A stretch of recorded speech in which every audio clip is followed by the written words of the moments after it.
Bismillahirrahmanirrahim.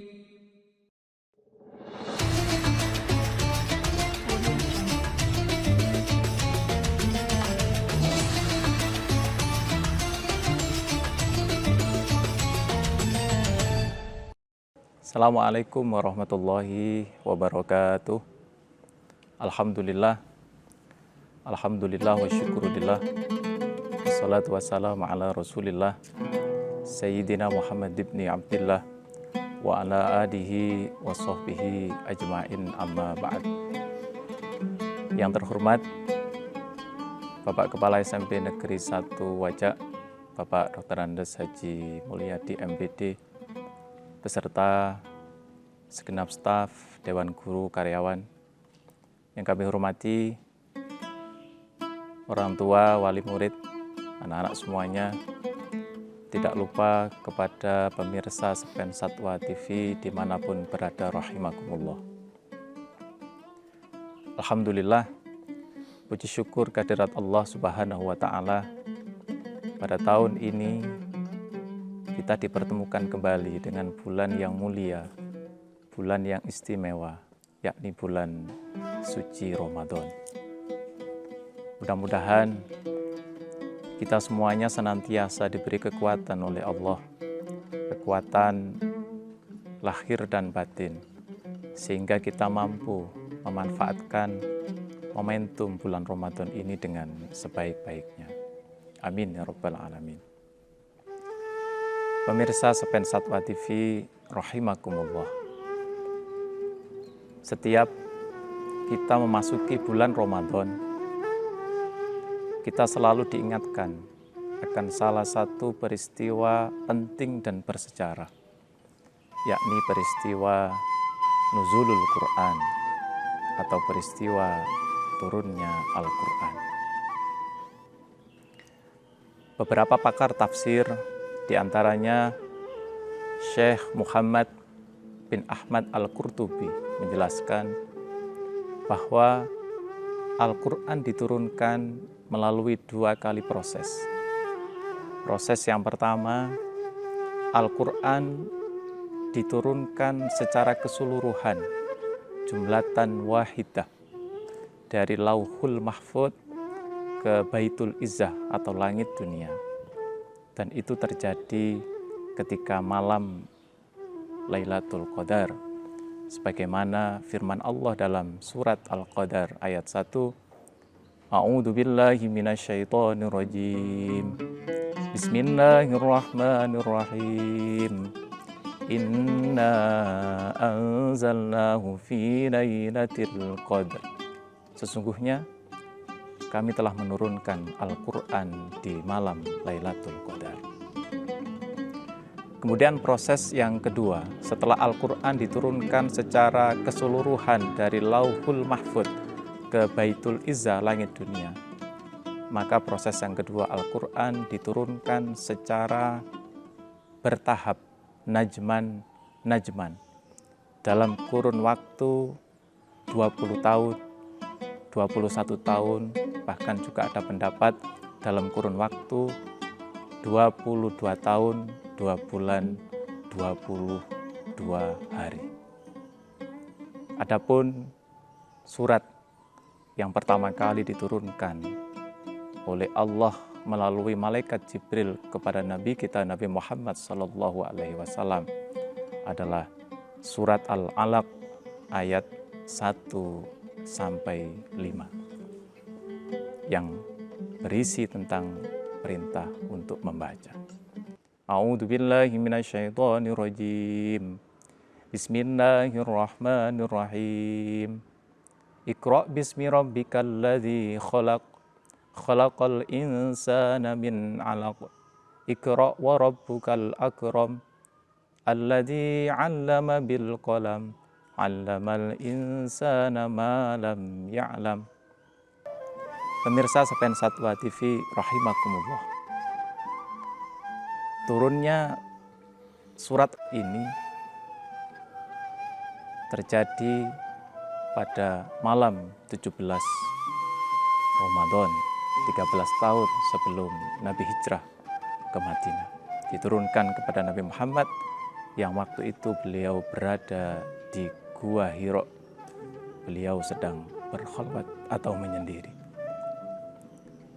Dengan diturunkannya surat pertama kali di malam 17 Ramadan pada waktu itu, maka setiap memasuki bulan Ramadan, umat Islam begitu masuk malam 17 Ramadan, maka selalu memperingatinya dengan peringatan nuzulul Quran atau peringatan turunnya Al-Quran. Pemirsa Sapen 1 TV rahimakumullah, dengan adanya peristiwa nuzulul Quran atau dengan adanya peringatan nuzulul Quran, paling tidak mengingatkan kepada kita semuanya agar selalu semangat, agar selalu termotivasi lebih serius lagi di dalam membaca, mengkaji, dan memahami Al-Quran. Menarik untuk kita simak sebuah pesan dari almarhum Al-Maghfurlah Kiai Haji Asy'ari Marzuki. Beliau adalah pengasuh Pondok Pesantren Nurul Ummah Kota Gede Yogyakarta. Dalam satu kesempatan beliau menyampaikan ada beberapa tingkatan orang di dalam membaca Al-Quran. Tingkatan yang pertama adalah qiraatu barokatin, yang artinya orang membaca Al-Quran bertujuan hanya untuk mendapatkan berkah atau mendapatkan pahala dari Allah Subhanahu wa Ta'ala. Hal ini wajar karena memang membaca Al-Quran itu pahalanya sangat besar di sisi Allah Subhanahu wa Ta'ala. Kemudian tingkatan berikutnya orang membaca Al-Quran adalah qiraatu fahmin. Artinya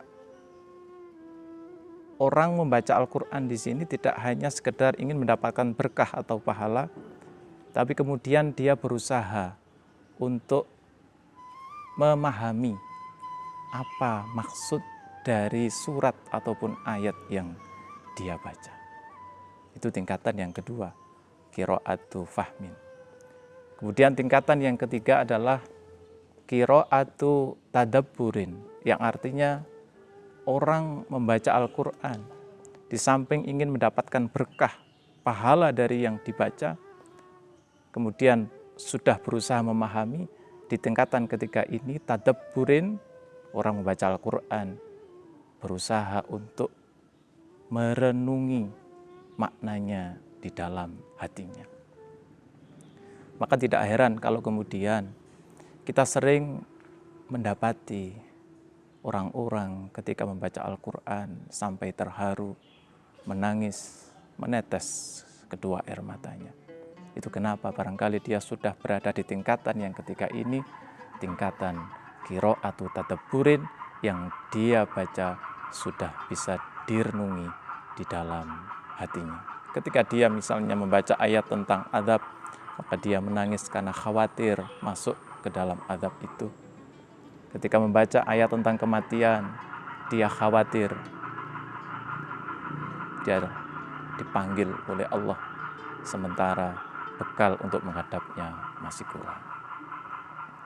Lalu tingkatan yang keempat atau tingkatan yang paling tinggi yang terakhir adalah qiraatu amalin. Artinya orang membaca Al-Quran di samping tadi sudah ingin mendapatkan pahala, sudah berusaha memahami isinya, sudah merenungi di dalam hatinya, maka qiraatu amalin, dia juga berusaha mengamalkan isi ataupun kandungan Al-Quran yang dia baca untuk diamalkan di dalam kehidupan sehari-hari. Pemirsa Sapen 1 TV rahimakumullah, itulah beberapa tingkatan orang di dalam membaca Al-Quran. Oleh karena itu, kita bisa bermuhasabah, bisa introspeksi, sudah berada di mana kita di dalam membaca Al-Quran, sudah berada di tingkat mana kita membaca Al-Quran. Kalau kita masih berada di tingkat yang pertama, yaitu qiraatu barokatin, maka mari berusaha untuk menaikkan ke tingkat yang kedua menjadi qiraatu fahmin. Kalau kita sudah berada di tingkatan kedua, maka mari berusaha untuk naik satu tingkat lagi ke qiraatu tadabburin, yaitu membaca Al-Quran dengan merenungi maknanya di dalam hati kita. Syukur-syukur kalau kita bisa mencapai tingkatan yang paling tinggi tadi, tingkatan yang keempat menjadi qiraatu amalin, membaca Al-Quran untuk mengamalkan isinya di dalam kehidupan sehari-hari. Pemirsa Sepen Satwa TV, rahimakumullah. Demikian yang dapat kami sampaikan. Mudah-mudahan dengan adanya peristiwa atau nuzulul Quran ini, kita semakin termotivasi untuk senantiasa membaca, mengkaji, memahami kandungan isi Al-Quran, sehingga Al-Quran pada akhirnya benar-benar menjadi hudan, menjadi petunjuk bagi arah kehidupan kita menuju kebahagiaan, keselamatan, baik di dunia ini, lebih-lebih kebahagiaan dan keselamatan kelak di akhirat. Amin ya rabbal alamin. Allahumma arhamna bil Qur'an waj'alhu lana imaman wa nura wa hudan wa rahmah. Allahumma dzakkirna minhu ma nasina wa 'allimna minhu ma jahilna warzuqna tilawatahu ana al-laili wa atrafan nahar waj'alhu lana hujjatan ya rabbal alamin. Demikian kurang lebihnya, mohon maaf, mudah-mudahan bermanfaat. Hadanallahu wa iyyakum ajma'in, wallahul muwaffiq ila aqwamit thoriq. Wassalamualaikum warahmatullahi wabarakatuh.